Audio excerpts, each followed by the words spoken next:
and roll, Chicago. Rock and roll, Chicago, my hometown. Well, I was born in the city, gonna rock your city, Chicago. Chicago rock and rollers are the best you're ever around. Hey, this is Paul Martin And Ray the Roadie. for the Rock and Roll Chicago podcast. How are you today, Ray? I'm wonderful. I'm standing out here in center field at beautiful Comiskey Park. You are? No, not really. Wish I was, though. Yeah. Baseball season started. Yes, it is. Yes, it is. And I'm a Sox fan. You know that. That's right. And so am I. That's why I was at Comiskey Park. I see. Comiskey, not that other name. Yeah, guaranteed rate. Yeah, I just whatever call it is. I just call it Sox Park now. So, That's right. It's Sox Park yeah. in the shadows of the Sears building. Well, speaking of ball games, Yeah. we're talking today with Jonny Ballgame. I don't know if that's his real name. We'll find out, I guess. We won't. Yeah, we probably will. Yeah. But Jonny Ballgame has put together a movie about what's it about? It's about his need for the fix of rock and roll in Chicago. He used to go out and see a lot of bands, and obviously during COVID, he could not. So he decided to put a movie together to talk about what he went through and what the bands have gone through. And it sounds like it's going to be a fun movie, and it's going to be premiering April 20th at the AMC Theaters in Oak Brook. That's right. It's called Cover 21 Ignite Chicago. He took a bleak time in his life without music and decided to do something about it. What started out as a little documentary turned into a full-blown movie about what he needed and what he did about it. I'm surprised he put it together so quickly. Yeah, he's done a great job. I mean, I'm looking forward to seeing it. I mean, movies usually take a long time to put together, but Yes. he's been hustling. Yes, he has. He's put all his own money behind it. But let's let him tell the story and find out from Jonny Ballgame himself about his movie called Cover 21 Ignite Chicago. Let's talk to Jonny now. Here's Jonny. Hey, welcome to the show, everyone. Today we're speaking with Jonny Ballgame, a guy who just is in need of a fix for his rock and roll, and he's got a movie coming out. But how you doing, first of all, Jonny? Great. Yeah, thanks for having me on here. Talk about this. No problem. So tell us a little bit about yourself first, and how you got to this point. My name's Jonny. I've been going by Jonny Ballgame since high school as a nickname. But I've run car dealerships my whole life, and the hours in that business are pretty brutal and relentless. And I've been doing it for 21 straight years. And then COVID came around and got laid off. But my therapy that I've always had in my life is going out in Chicago and seeing live music. You know, a lot of the local bands, cover bands, tribute bands, original bands. And that's basically what I do for fun. And I've met all my friends that way, and that the people out who I hang out with do the same thing. And then it got canceled. We had a cancellation year, concert cancellation season of 2020. And I did fall into a bit of a depression, which I never really thought was real before, but it's definitely real. Definitely went through it. And I wanted to break out of a funk. And one thing my girlfriend asked me, what have you always wanted to do now that you have the time? I said, well, I've always wanted to be in a band. So I made some calls to all my friends in the bands, Seventh Heaven and Elevation and Maggie Speaks and Hairbangers Ball and all the big names there in Chicago, and just started getting interested in what was going on in the world this time last year. And live streaming has become a thing, and these virtual tip jars are up there for these guys to make money. And it was really just interesting. So I went around and, wanted to hang out and jam and just kind of interview them. And I brought a camera with me, and it turned into something more, just a little documentary about what these bands were going through during COVID season.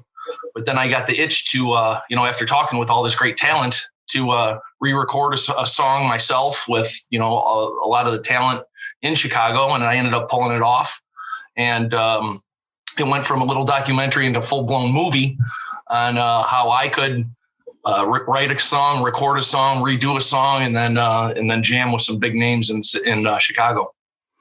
But why a movie? Why did you want to do a movie or a documentary as it started out, I guess, but as opposed to just going and visiting these people and just like everyone else, I guess. Right.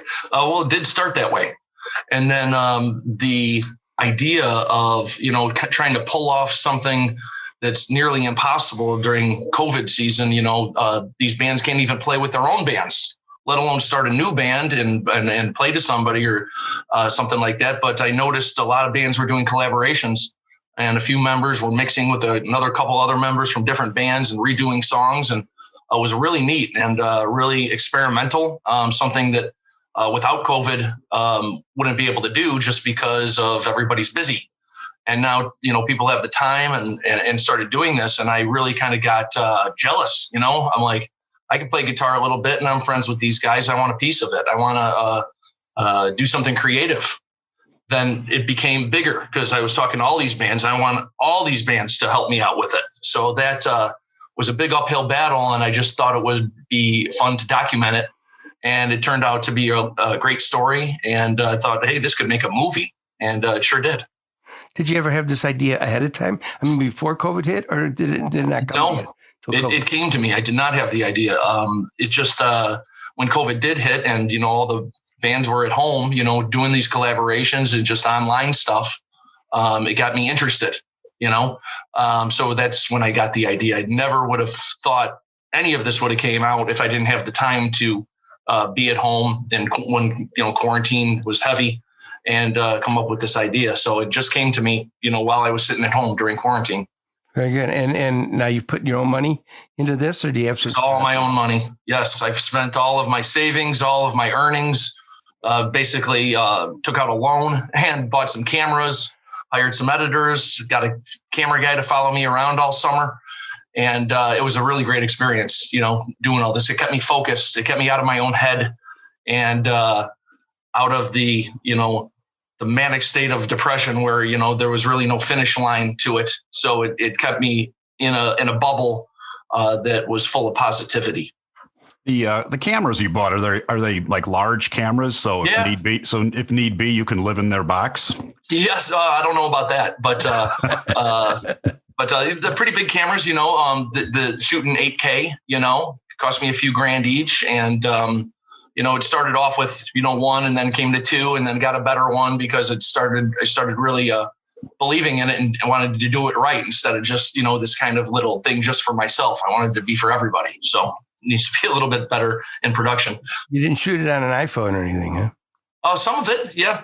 Just a couple little clips of some of the bands performing, up close.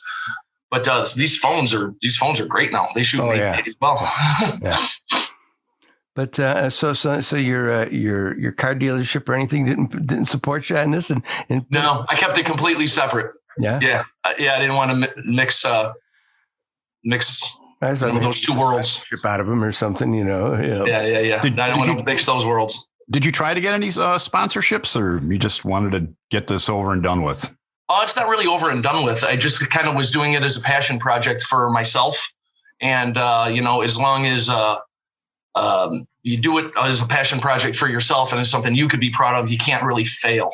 So if I set it up to be something bigger and ended up failing or, not going through, I don't know, what I would have done with myself at that time. So I just took it step by step. Are you planning on making any money off of this? Not yet. No, not yet. Hope to. The viewing on 420 in Oak Brook is basically not the finish line. It's the starting line. You can't really sell something nobody's seen yet. So we're just going to show it to all the bands in Chicago. We're going to go to this thing and, we'll get some radio stations out there and some people of some importance to view it. And, we'll see what happens then. Have you thought about doing it at any clubs?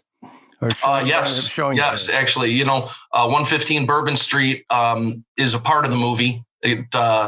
I go visit it when it's at its lowest point last summer when it was shut down and just being rebuilt.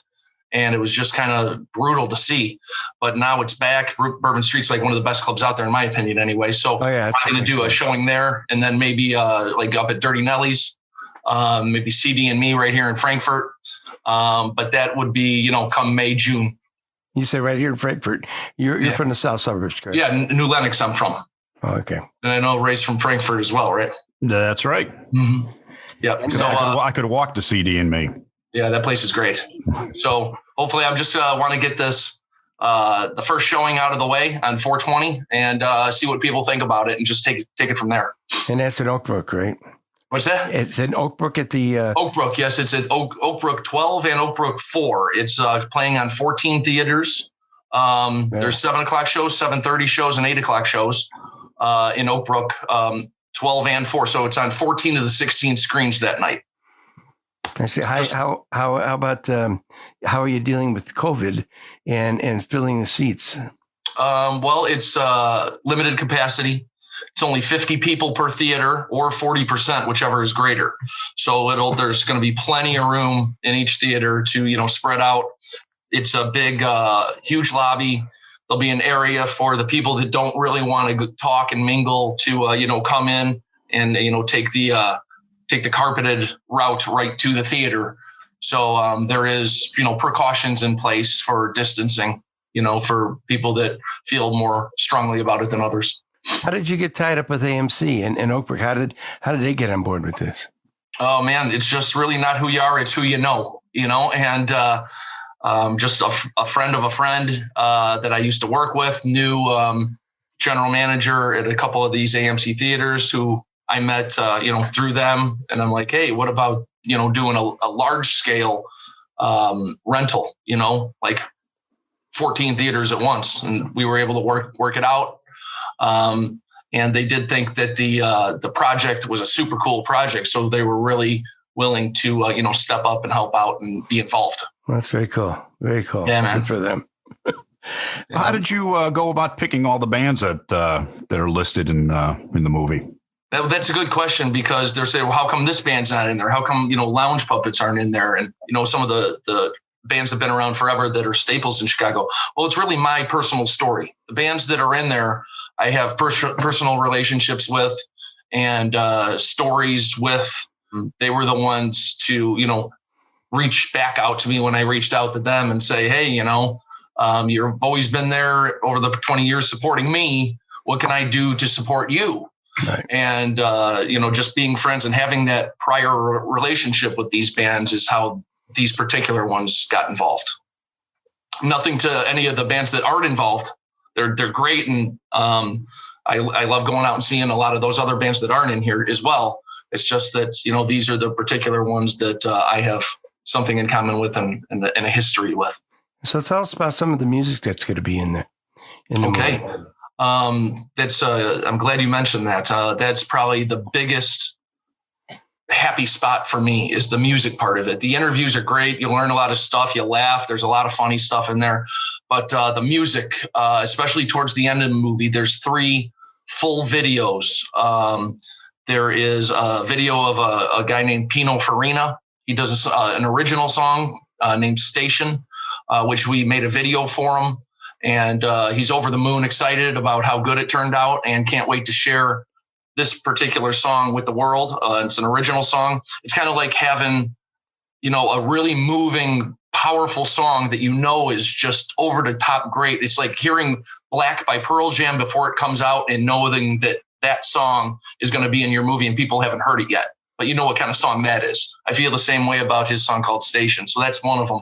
The other one, band? Is he Pino Farina Band? Okay. That's his name, Pino, Pino, Pino Farina. The guy's an unbelievable talent, and this summer hopefully he'll be out and about all over the place, and just a very, very compelling guy and band.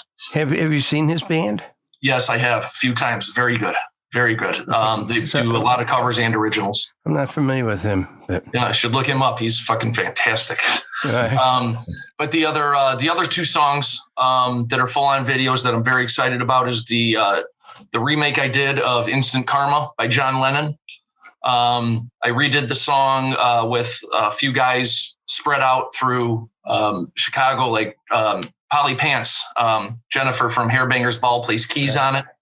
And Chris Bobrowski put together the Sea of Voices and sings on it along with myself and like 8 or 9 other singers. And Dave Ambrose plays drums. He's the drummer for Elevation, the U2 tribute, and currently the Boy Band Night.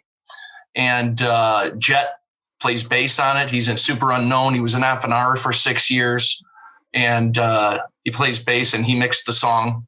And Sam Varma from Maggie Speaks, the guitar player, did the 3 guitar solos that I was very particular about as far as how I wanted the solos to go. So there's 3 measures of 3 different solos in the song, which in the original song, there's no guitar solos.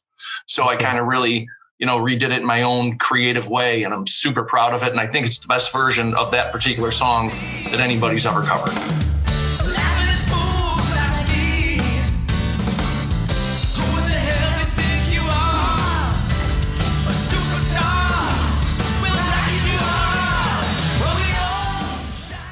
You play guitar, correct? Yeah. Play guitar, play a lot of acoustic, like Tom Petty, Dave Matthews sort of stuff I like to do most. Do you play any shows out? I don't have time because I played with Elevation, the U2 tribute. I'd go up and play with them a lot over the past 20 years, just a few songs here and there. But I've never had the time to be in a full band. And that's kind of another reason why I thought this idea would be great, because now I have the time to, get a band together and record and play. And it was great.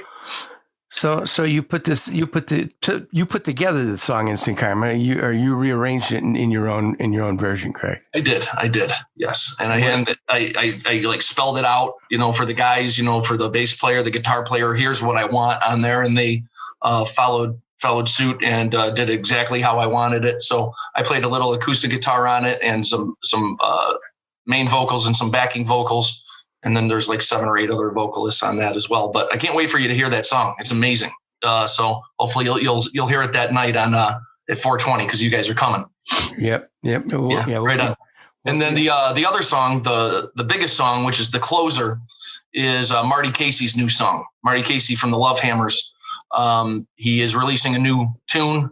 It was originally called Hometown, but after working with me in this movie for several months, he renamed the song to Wicked Heart at my request, which he's never, ever done for anybody before.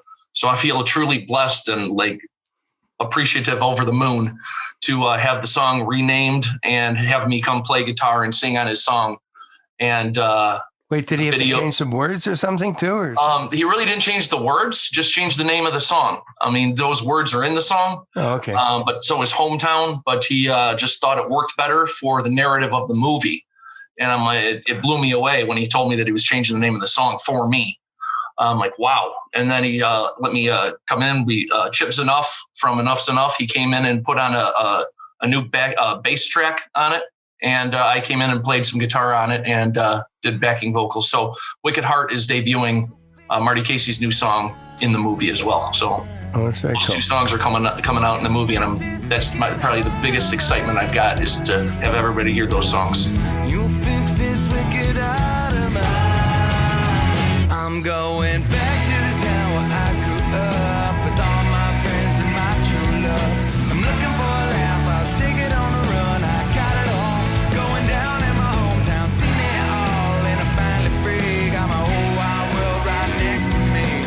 There's no finer place to be. I got it all going down in my hometown. So did you go into the studio and do that? Yep. Stonecutter Records in Chicago.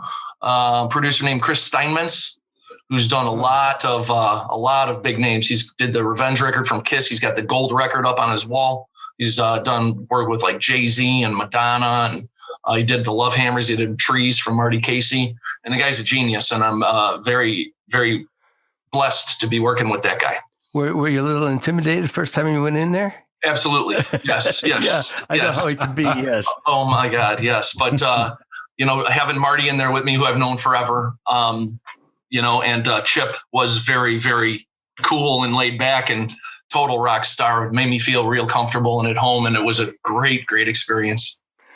Yeah. Chip is laid back, to say the least. Oh, he's the best. He's hilarious. Loudmouth soup.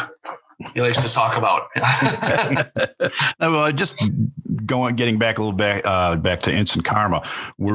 Did you have to get the rights to the song to use it? I did. And that's a great story in itself. like April, May of last year, when I was trying to get a hold of Downtown Music Publishing out of New York, who owns the rights to Instant Karma. I couldn't get a hold of them. And I reached out to a friend to help me out, a guy named Drew Fortier, who has done a Bang Tango movie, and he's done some other stuff. He wrote a book, but he helped me out to reach somebody. And I talked to this girl, Sarah, and she wanted to know, all the details of why I wanted to purchase the rights to Instant Karma, to get a mechanical license to re-record it. And I said I was making this movie with all these bands in Chicago, and she asked me to name a couple, and I said 16 Candles and Mike and Joe and Seventh Heaven and Hairbangers Ball. And she's like, I love all those bands. I'm from Chicago. I moved out here 2 years ago. So she really went to bat for me and got it done. And she got it to me, pretty cheap from what I would think of when you need to buy a Beatles song. Sure. Yeah. So it all just kind of fell in line. God was looking out for me, and this whole ride, every kind of hurdle that I've come across, there was a way through it or around it. And, I just kind of put my faith out there and say, he's going to take me on this ride. And just like meeting this girl, Sarah, at Downtown Music Publishing to get me this song, it just kind of everything just kind of keeps falling into place. And here we are at the finish line. I heard that you actually had to get Yoko to sign off on it. Yes. Finally, when it goes through the final stages of it, she only comes in once every so often. So about a month and a half went by. And finally, I got the call saying, yep, your contract is done. It's all been signed. And, we'll ship it out to you. So, yeah, Yoko signed the agreement. Yes, it's pretty neat. That's pretty cool. Yeah, she's on the board. They have to sign off on it. So, that's pretty neat. Yep. You're not the first one to redo Instant Karma, though. No. I think, U2 redid it, and a couple other bands redid it, and I've heard all their versions. And, my hand to God, I think this version is the best version that's ever been redone of it. That's cool. If you're going to redo a song, you might as well go straight to the top, the Beatles. Really? Yeah, right? Yeah, I was telling you, with Chip, too, because Chip and I have become friends now, and his project right now, he's putting out a record of all Beatles songs in heavy metal. Wow. Yeah, like a metal version of like 10, 12 Beatles songs. So that's what he's been working on, too. So, yeah, let's redo the Beatles stuff. Now you have to pay rights to ASCAP and BMI, too, don't you? No, he might, but not for my one song. No. Oh, okay. All right. Why did you pick Instant Karma? I mean, why was that? Well, that's a good question too. I wanted to redo a song, a classic song. And I there's like halfway through the movie, and when I'm asking these band folk to redo a song with me, they said, well, what song do you want to do? I'm like, I don't know yet. It hasn't hit me. But coming home from one of these interviews, driving, it was a beautiful night. I had the windows open. I remember it clearly. And the song came on the radio, the original, just John Lennon version. And I was just singing at the top of my lungs with the windows down. And the lyrics and the vibe of the song was like perfect. We all shine on, and, better get yourself together because soon you're going to be dead. Right. It's like, it like fit perfectly. And it was, singing at the top of my lungs. And I said, this is it. And it hit me like a fist to the jaw. I said, this is it. This is the one I want to do. So I knew it's going to come to me. It's going to come to me. And there it was. It came to me. This is Paul Martin and Ray the Roadie. And we're here to talk to you about GHS strings. That's right, Ray. Whether you play electric guitar, acoustic, or bass, or even banjo, mandolin, or ukulele, then GHS has the strings for you. GHS strings are easy to play with a rich, full balanced tone available in many different gauges. Great for all musical styles. So if you play with the best. Play GHS strings. Who are some of the people that you've interviewed in this? I interviewed Mike Notaro and Aaron Strike from Mike and Joe, and Adam Blair and Nick Cox and Richie Hoffer from Seventh Heaven, and Brian Durbin and Jen Remus from Hairbangers Ball, and Sam Varma and Dave Calzaretta from Maggie Speaks, and Dano and Dave Ambrose from Elevation, Joey Carr from Broken Roots, who got second place on America's Got Talent this year, who was a friend of mine before he even tried out. So there's a good handful of names right there. Yeah. Yeah. Adam Blair's from ... Yeah. ... Was he's with Seventh Heaven now? Yes. He was with ... And before that, he's with the Fabulous Janes. Way back when he played drums for them. That's when I met Adam 20 plus years ago. Right. And so you had said that you recorded. Who have you recorded? Who recorded on this song? On Instant Karma. Yeah. Yeah, Dave Ambrose played drums. Jen Remus played keys. Jet plays bass. Sam Varma from Maggie Speaks plays guitar, electric, and I played acoustic. Oh, I see. You did say that. I'm sorry. But, No problem. So the movie's coming out April 20th, and it's called COVID-21. Cover 21. Cover 21. I'm sorry. Yeah, it's a playoff of COVID-19. It's like COVID-19 crumbles and the Cover 21 appears. How'd you come up with that name? Again, it's just something that came to me. I didn't know what to name the movie, and it has to do with the whole thing's COVID-19. But go ahead. Right, it's COVID-19, but it's turned to Cover 21, right? Exactly. Which obviously refers to 2021 as correct. Right. And cover, play off of COVID, it's for the cover bands, So it's Cover 21 Ignite Chicago. And why Ignite Chicago? Ignite means light a fire, and we've all missed live music so much. And there's a lot of people out there just like me who, not only miss it and want it, but need it. That's what I've done my whole life, and it's got taken away from me. And there's so many other people like that. So it's to raise awareness that there is a drug out there in the form of live music in the city of Chicago that has a true healing power. And that's the message I want everybody to take away from it. So Ignite Chicago, the summer of 2021 is right around the corner. So, take your medicine. Light a fire under your ass, right? Light a fire under your ass. Get out there and be aware that these bands out there make you feel good. So you literally leave happier and you forget about your troubles for a while. So. And as a public service announcement, I just want to say that Ignite Chicago has nothing to do with Mrs. O'Leary's cow. Right. It has nothing to do with protesting or lighting anything on fire either. No, it's just a figure of speech. A figure of speech. Rock and Roll Chicago podcast does not condone burning down the city of Chicago. Yes, neither does my movie. It has nothing to do with it. It's coming out the 20th, so it's about a week away. So It's done, right? It's in the can. You're done. It's ready to go. Just about. We had some audio problems playing it last week on the big screen, just a little bit. So it's got to be remixed in the 5.1 surround, which Mr. Steinmetz is taking care of right now. The guy is in the trenches right now, mastering all of the sound for theater ready. And we're going in a couple of days, actually tomorrow night, to retest the songs, Instant Karma and Wicked Heart. We're going to test out tomorrow night, and I'm really excited to hear the new mix on the big screen. Is that at the theater you're doing that? Yeah. Oh, I see. Yeah. So what are your plans after it shows on the 20th with the movie? I've got options as far as distribution. I might have another couple showings at different AMC theaters around the state, up in Barrington, down here in New Lenox, one in the city by Navy Pier.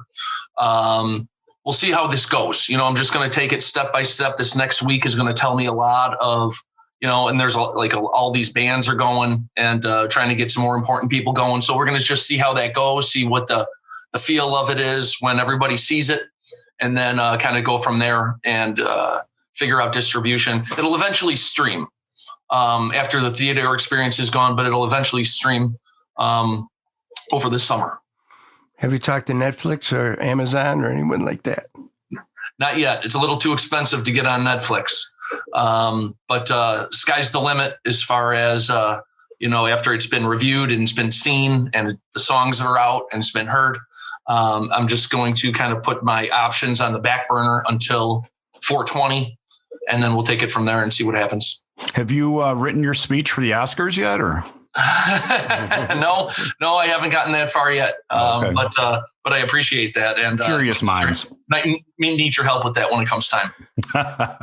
So tell us a little bit about how the movie, what the movie is actually. I mean, we know it's about bands and about Chicago bands and going to see the bands, but is there a story behind it? It's my little story. It's my story of coming out of depression and having these bands, say yes to me as far as wanting to redo this song, make this song. It's my idea and my creation, and to get these people of such high caliber talent to help me out, it kind of like seems like almost an impossible task considering the surroundings that we're in with COVID and quarantine and all that. And I end up pulling it off, and it becomes like a big dream that I had that has become a reality. And it's just with determination, hard work, and probably the most important thing is relationships. The relationships that I've built with these bands over the 20 years, and how often I've gone out and supported them. It was time for them to, do the favor in return to one of their not only friends, but biggest fans, and it really shows how humble and real and spectacular these musicians are to do this kind of thing in these circumstances. So yeah, it's like an underdog story a little bit on, coming out of a depression. And next thing I've got myself playing with Chips Enough and Marty Casey, and right. Recording an original song with these guys. So it's a dream come true, basically, and it's the world gets to see it. Well, you speak of your depression. Did any of the people you interviewed or the bands actually talk about their depression, about not being able to be out there and playing? Absolutely. Yes. They all miss it. And there's other people that, I tried to get a hold of and do this with who, did say, I'd love to, but it's just not the right time. I can't do it. Like, for example, 16 Candles. I wanted to go play. I love those guys. They're so fun. Right. And I wanted to ask Dave Enslin if he wanted to play. And he's just like, I can't. He's, got Double D booking. And he's like, I am spending all summer undoing what I've done and rescheduling, and then he's got another full-time job and a family, so I did run into that a lot. So yeah. And nobody's happy about it. And yes, were they depressed about it as well? Yes. Were you afraid of COVID at all, or did you get COVID? I did not get COVID. I really did not know anybody personally.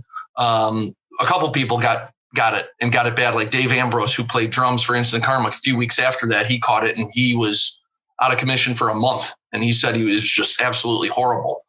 But the other people that I know that did get it had, very mild symptoms, and it was okay. But I never got it. I was safe. I keep my distance, wear the mask out and everything. But am I afraid of it? Really never was. No. But, I played my part in being, socially distant, wear the mask, be safe. How long were you off of work? About 2 months. Oh, it was only about 2 months. So you've been working pretty much full time and doing this movie then? Correct. Yes.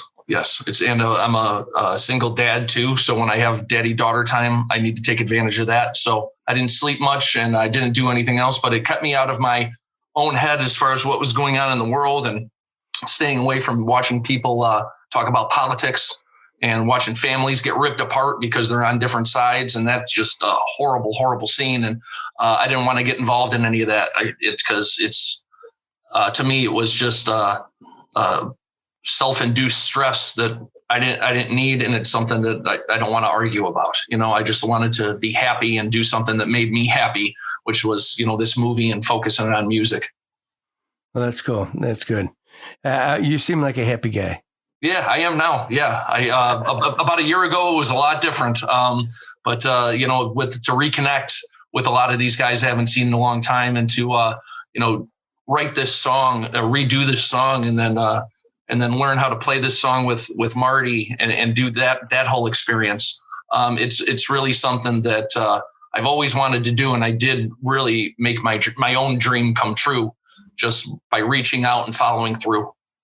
Well, see, it must have been pretty stressful to. Right now it must be pretty stressful with the movie coming out in a week. And oh yeah, I'm nervous about it for sure. Yeah, a lot of people are going to see it, but with how good it is, especially these couple of songs that are coming out, there's no way it's going to fail. No way. And how long is the movie? It's just over 2 hours. Wow. Yeah, it's epic. Very cool. Yeah. Very cool. Well, we wish you the best of luck. Thank you so much. Moses, so where can we find Cover 21 information? Oh, yeah. Please go on cover21chicago.com. You can see 3 trailers. The third trailer's got a little glimpse of Instant Karma and Wicked Heart in it. And you could buy tickets to the party. I don't even call it the movie anymore. It's a party. So there's still tickets available to the party on 420 at Oak Brook Theaters, Oak Brook 12 and Oak Brook 4 in Oak Brook Mall on 420 at 7:00. And you could get tickets on cover21chicago.com. Well, if you say it's going to be a party, is there going to be alcohol there too? Oh, yeah. There's a bar in each lobby that's wide open. And I told the general manager over at AMC, I said, you're going to need more bartenders. Yeah. So they'll be the bar's stocked up and ready to go. Yes, sir. Well, of course, it's part of rock and roll, isn't it? That's right. Yeah. That's Wouldn't right. happen any other way. That's right. Well, It's going to be a good time. Yes, it is. It'll be a good time. I'll see you gentlemen there, huh? Yeah, we'll be there. Cheers. I'm working on being there. So continued success and good luck with the movie, and we wish you the best of luck with it. Awesome. Thank you very much, guys. Thanks for joining us. With you. All right. I'll see you on 420, huh? Yes, Sounds sir. good. Rock and roll. So that was a swing and a home run right there, I think, with Jonny Ballgame. I think he hit one out of the park. Yes, he did. Hey, holy cow. Holy cow. Holy cow, Steve. Give me I don't another do a good Budweiser. That was good. Yes, it was. It was fun talking to Jonny and finding out about this movie. Now I'm kind of anxious to go. Me too. I can't wait to see it. There's going to be it's going to be a good show. Going to be a lot of great people there. Yeah, we'll be hobnobbing with the stars. Well, you know what? We're kind of stars. Are we? Yeah, maybe to some people. Yes. You know, We're legends in our own mind. yeah. My mom thinks I'm a star. Yeah. No. Yeah. Well, she might be right. That's right. That's right. But yes, that's going to be a good time. That's 420, April 20th at the AMC Theaters in Oak Brook on right. 14 different screens. So be That's sure and go awesome. and get tickets. Be sure and go and get tickets. Right? That's right. Go to their website, get your tickets, get out there. right. You'll be able to hobnob with some people that you probably never even talked to. You just see them on stage. That's right. That's right. And that's kind of what we like to do is keep the music alive and find out, get behind the scenes, you know? That's right. So We that's bring the people that's to what, you. That's what you can do by going and getting tickets to see this movie and finding out about Hairbangers Ball and Seventh Heaven and all the other bands that are in there, and all the other musicians. A lot of great musicians in this. That's right. And if you're there and you see us hanging out by the bar, stop by and say hello. Yes, please do. So go out and get your tickets and support this movie because Jonny put a lot of time and a lot of money into it, and we hope to see you there. That's right. A lot of blood, sweat, and tears. Who That's right. does not appear in the movie. No, they don't appear in the movie. No. But that was apropos, I thought. Yeah. So don't forget to while you're getting your tickets at cover21chicago.com, as soon as you pay for your tickets, hop on over to roadtorock.org, which is the website for the Illinois Rock and Roll Museum on Route 66. Check it out. Hopefully they'll be open this summer. And while you're there, sign up to be a charter member. You get all kinds of cool benefits, including like discounts at local restaurants and stuff. It's worth your while. So, and if this movie inspires you to be a guitar player yourself, be sure and put some GHS strings on those guitars. That's right. I mean, made my banjo sound great. Yes. I don't know about your playing, but It's okay. You know, your banjo sounds much better. It does sound better. Yeah. And it appreciates it. Yes. It appreciates a good set of strings. Yes, it does. So All right, until next time, yes, indeed. Thanks for listening, everybody. see you next week. Bye-bye. The Rock and Roll Chicago podcast does not own the rights to any of the music that's played on this podcast. The music is used to promote the band or musicians that are interviewed. Rock and roll Chicago, rock and roll